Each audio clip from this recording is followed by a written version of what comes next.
Ku nyanyikan kidung baru, ajaib perbuatanmu.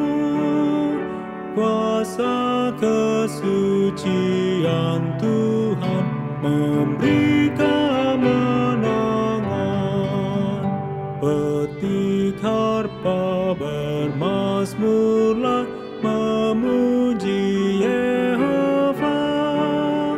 Tiupkanlah nafirimu, sambutlah rajamu.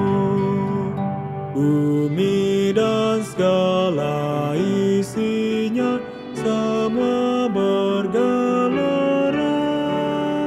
Sungai pun bertepuk tangan dan gunung bersorak. Tuhan akan datang segera menghakimi dunia. Kebenaran dinyatakan pada semua insan.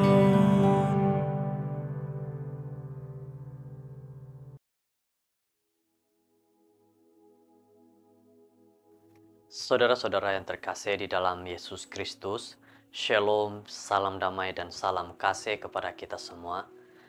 Semoga kita hari ini berada dalam keadaan yang baik dan kita dapat berkongsi lagi firman Tuhan kepada diri kita dan juga sahabat-sahabat saudara kita di luar sana. Mari berdoa. Tuhan adalah Bapa kami di surga, pimpin kami biar kami dapat mengerti nasihat-Mu ini. Jagai kami dalam nama Yesus. Amin. Saudara-saudara, pada waktu ini firman Tuhan berjudul pengalaman di puncak gunung.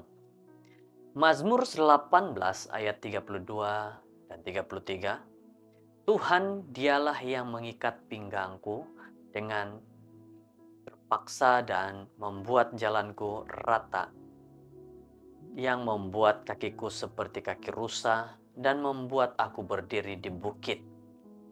Saudara-saudara, Alkitab bercakap tentang pelbagai peristiwa penting yang berlaku di puncak gunung. Tuhan memilih gunung-gunung untuk mendedahkan dirinya dengan cara yang istimewa. Lebih-lebih lagi, Dia berjanji untuk memberikan kekuatan dan keringanan kaki pendaki supaya dia boleh mendaki tempat yang tinggi dan tetap kuat. Inilah yang Tuhan ingin lakukan supaya punya pengalaman yang istimewa. Sebagai contoh, Tuhan memilih Gunung Sinai untuk menunjukkan kehadirannya melalui guru, cahaya, awan, asap daripada relau dan suara guru. Musa tinggal dalam suasana suci itu selama 40 hari, 40 malam.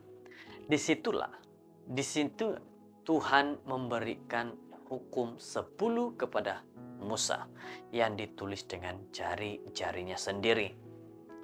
Ini adalah kisah yang berlaku kepada Musa. Harun, Nadab dan Abihu dan 70 orang tua-tua Israel bersama-sama dengan Musa melihat Tuhan. Keluaran 24 di atas gunung. Di Gunung Karmel, Tuhan menampakkan dirinya dengan cara yang luar biasa, menghantarkan api daripada surga untuk membakar korban, mezbah tanah dan juga air diparit. Sementara doa-doa dan ucapan keji para nabi Baal tidak mempunyai apa-apa kesan. Jadi kita melihat bagaimana Tuhan punya banyak sekali cara untuk memperlihatkan Dia lebih banyak untuk memperlihat di atas gunung. Di sana juga Elia meminta hujan yang telah lama ditunggu-tunggu selama tempoh kemarau yang panjang, dan Tuhan menjawabnya.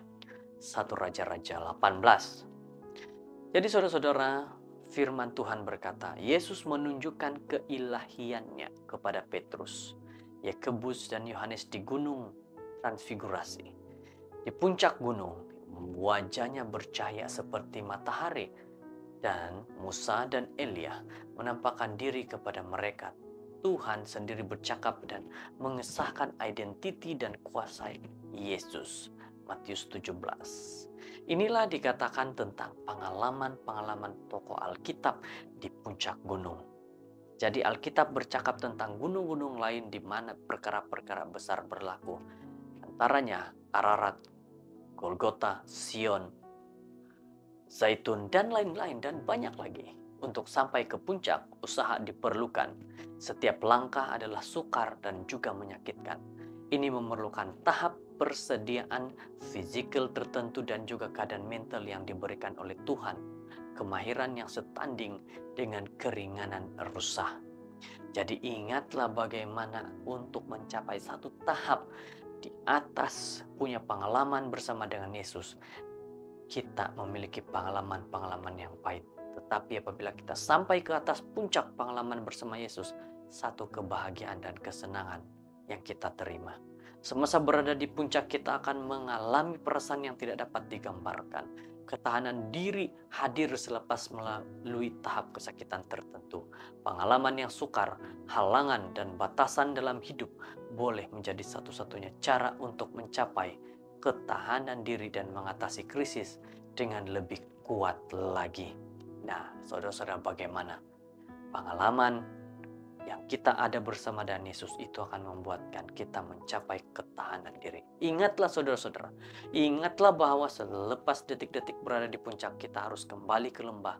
Petrus, Yakobus, dan Yohanes ingin tinggal di atas gunung karena kebesaran kehadiran ilahi, tapi mereka terpaksa turun. Jadi ini bermaksud pengalaman bersama dengan Yesus kita harus bawa, kita harus nyatakan dan perlihatkan kepada orang-orang di sekitar kita. Kita begitu juga mengucapkan selamat tinggal. Detik-detik berada di puncak beberapa kali karena kita perlu terus bekerja di lembah. Walau bagaimanapun, selamat tinggal ini tidak akan berlaku apabila Yesus kembali.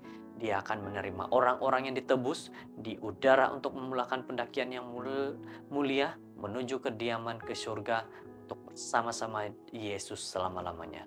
1 Tesalonika 4 ayat 17. Saudara-saudara, apakah saudara-saudara sudah punya pengalaman di atas bersama dengan Yesus?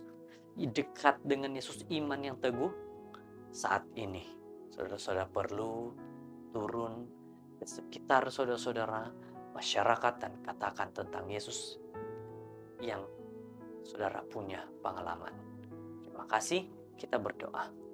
Tuhan di surga, terima kasih Tuhan atas pimpinanmu dan berkat-Mu. Kami bersyukur Kau memberkati sepanjang firman ini. Di dalam nama Yesus. Amin.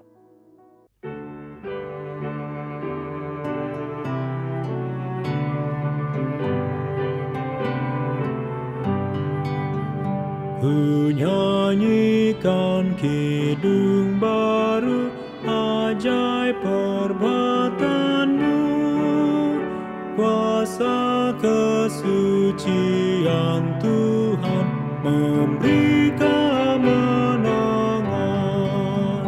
Petik harpa bermazmurlah memuji Yehova. Tiupkanlah nafirimu, sambutlah Rajamu.